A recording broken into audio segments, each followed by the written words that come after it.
चलिए दोस्तों, next section हम 10 के बारे में ये है कि जहां भी बंद पत्र और प्रतिभूओं के बारे में जो भी उपबंध होंगे वो सीआरपीसी के अनुसार लागू होंगे। नेक्स्ट सेक्शन 11 की बात करते हैं। इस अधिनियम के अधीन आदेश जो है वो आदेश देने के लिए साक्ष्य न्यायालय, अपील और पुनरीक्षण न्यायालय और अपील और पुनरीक्षण न्यायालयों की क्या क्या शक्तियां होंगी। कौन कौन से न्यायालय पीओ का लाभ दे सकते हैं।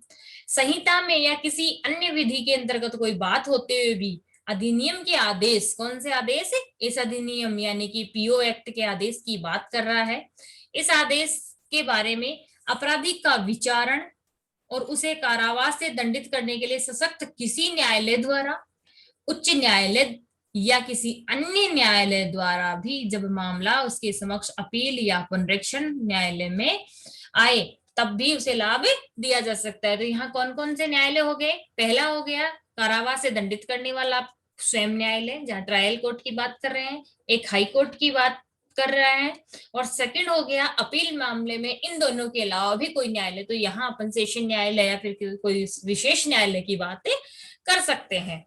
इसकी उपधारा 2 है, संहिता में अंतर्विष्ट किसी बात के होते हुए भी जहां धारा 3 या 4 के अधीन कोई आदेश अपराधी का विचारण करने वाले किसी न्यायालय द्वारा जो उच्च न्यायालय से भिन्न हो दिया जाता है, वहां अपील उस न्यायालय को की जा सकेगी जिसको पूर्ववर्ती न्यायालय के दंडादेशों से अपील मामूली तौर पर की जाती है।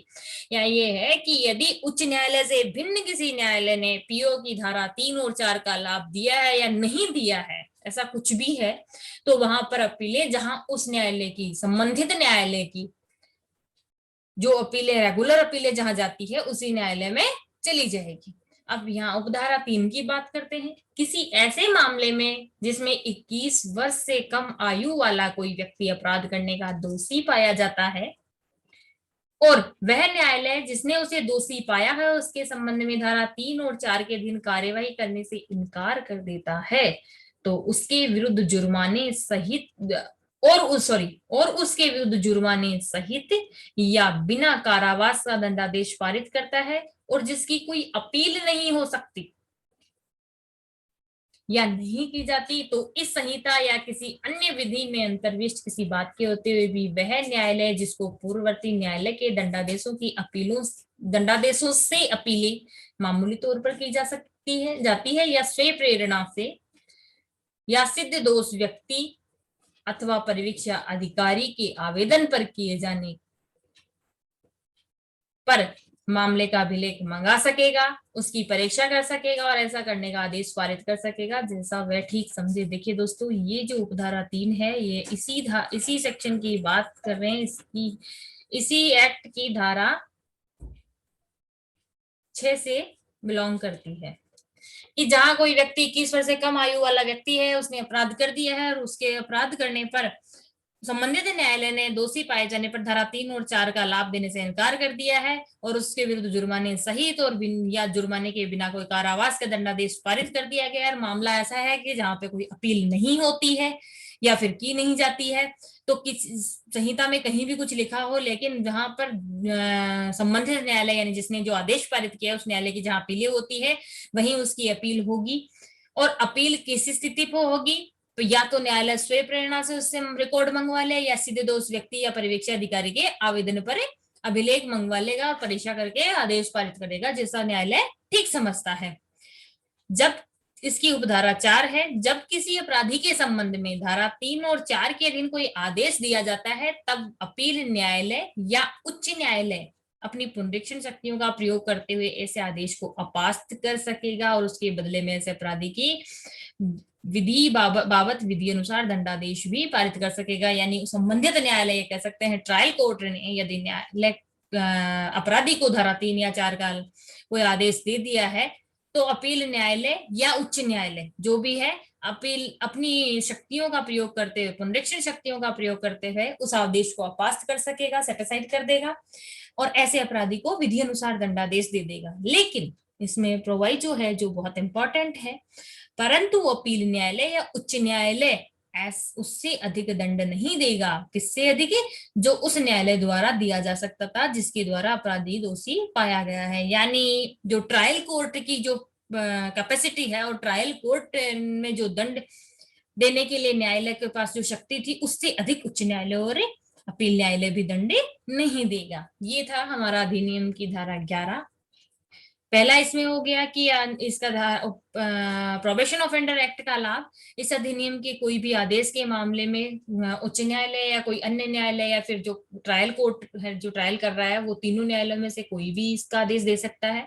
इसकी उपधारा 2 की बात करते हैं, वहां पे ये है कि यदि धारा 3 और 4 का लाभ किसी न्यायालय जो उच्च न्यायालय से भिन्न है उसके अलावा किसी के द्वारा दिया जाता है तो उस न्यायालय की अपील, जहां मामूली मामलों की उस न्यायालय संबंधित न्यायालय यानी ट्रायल कोर्ट जो है उसके जो मामूली मामले औरों की अपील होती है उसी न्यायालय में उसकी भी अपील की जाएगी। और यहाँ पे नेक्स्ट इसका ये सबसे इंपॉर्टेंट है, सबसेक्शन 3, ये वेरी मोस्ट है।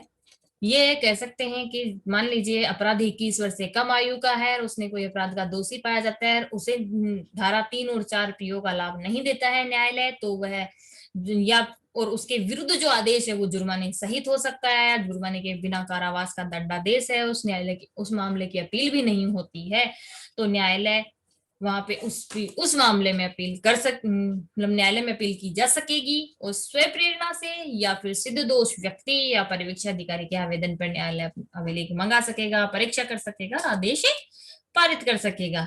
नेक्स्ट उपधारा 4 है, धारा 3 और 4 के अधीन कोई आदेश दिया है तो अपील न्यायालय या उच्च न्यायालय अपनी पुनरीक्षण शक्तियों का प्रयोग करते हुए आदेश को अपास्त कर सकेगा और विधि अनुसार दंडादेश दे सकेगा। परंतु उच्च न्यायालय जो है वो अधिक दंड नहीं देगा, जो ट्रायल कोर्ट उच्च न्यायालय या जो भी न्यायालय है अपील न्यायालय वो ट्रायल कोर्ट से अधिक दंड नहीं दे सकेगा। ये थी हमारी धारा 11। इन सब के बारे में हम धारा 11 में अच्छे से पढ़ चुके हैं।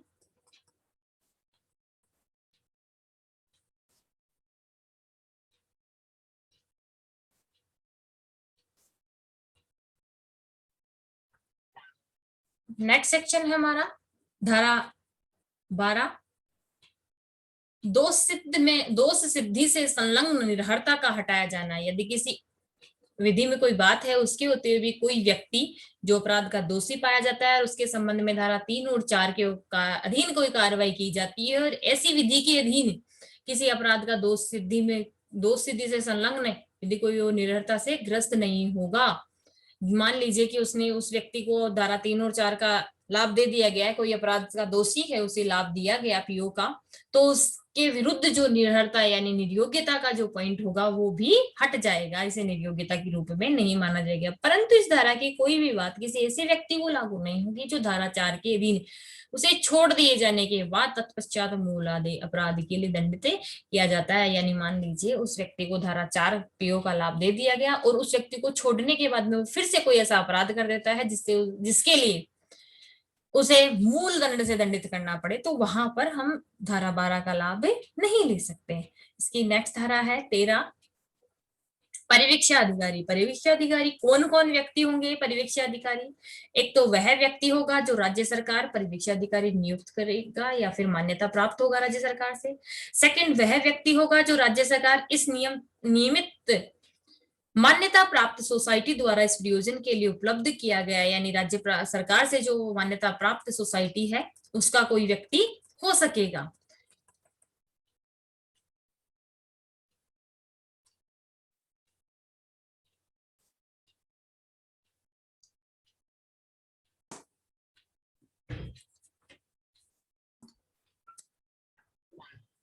नेक्स्ट जो होगा वो गए है किसी असाधारण मामले में, जो मामला असाधारण होगा वहां कोई अन्य व्यक्ति होगा जो न्यायालय की राय में उस मामले में विशेष परिस्थितियों और परिवीक्षा अधिकारी के रूप में कार्य करने के लिए योग्य है। यानी मामला भी असाधारण हो, विशेष परिस्थितियां हो, तो वहां पर परिवीक्षा अधिकारी न्यायालय की राय से व्यक्ति होगा।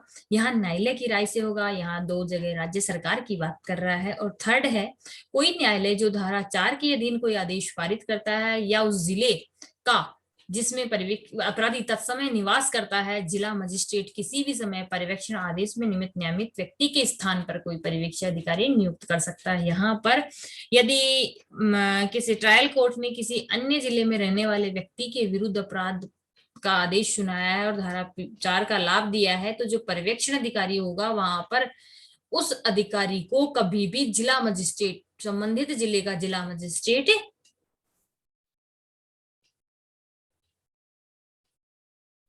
उस पर्यवेक्षण आदेश में नामित व्यक्ति को हटा करके अन्य कोई नया पर्यवेक्षण अधिकारी नियुक्त कर सकेगा।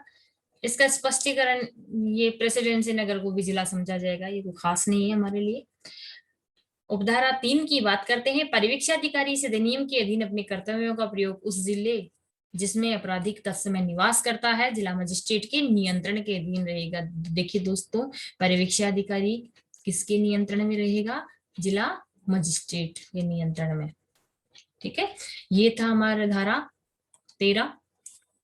अब धारा 14 की बात करते हैं। पर्यवेक्षण अधिकारी के कर्तव्य क्या क्या होंगे, ये हमारे नेक्स्ट है धारा 14। पर्यवेक्षण अधिकारी के कर्तव्य क्या क्या होंगे? पर्यवेक्षण अधिकारी ऐसी शर्तों निबंधनों जो विहित की जाए उनके अधीन रहते हुए किसी अपराध के अभियुक्त व्यक्ति की परिस्थितियों घर के माहौल की जांच करके कार्यवाही करने की सबसे उपयुक्त पद्धति अवधारित करने में न्यायालय की सहायता करता है और न्यायालय के निर्देशों के अनुसार कार्य करेगा और न्यायालय को रिपोर्ट देगा। दूसरी है पर्यवेक्षणाधीनों और अपने पर्यवेक्षण के अधीन रखे गए व्यक्तियों का पर्यवेक्षण करेगा और आवश्यक होने पर उनके लिए उपयुक्त नियोजन ढूंढेगा। न्यायालय द्वारा आदिष्ट प्रतिकर और खर्चों के संदाय में अपराधियों को सलाह और सहायता देगा। उन व्यक्तियों को जो धारा 4 के अधीन छोड़ दिए गए ऐसे मामलों और ऐसी रीति में जो विहित की जाए सलाह और सहायता देगा और ऐसे अन्य कर्तव्य जो उसे विहित की जाए ये सब कर्तव्य पर्यवेक्षण अधिकारी करेगा। पर्यवेक्षण अधिकारी लोक सेवक माने जाएंगे। आईपीसी के धारा 21 के अधीन लोक सेवक के श्रेणी में आएंगे। पर्यवेक्षण अधिकारी सद्भाव पूर्वक की गई कार्यवाही के लिए संरक्षण है। यदि कोई भी व्यक्ति के विरुद्ध जो कार्यवाही है वो सद्भाव पूर्वक की गई कि नियमों और आदेशों के अनुसरण में की गई है तो उसमें अधिनियम के अधीन नियुक्त किसी अन्य अधिकारी के विरुद्ध कोई कार्यवाही नहीं की जाएगी। और नियम बनाने की जो शक्ति की बात करते हैं तो यहाँ नियम बनाने के लिए राज्य सरकार इस अधिनियम के प्रयोजनों के लिए नियम और केंद्र सरकार के अनुमोदन से शासकीय राजपत्र में अधिसूचना द्वारा नियम बना सकेगी।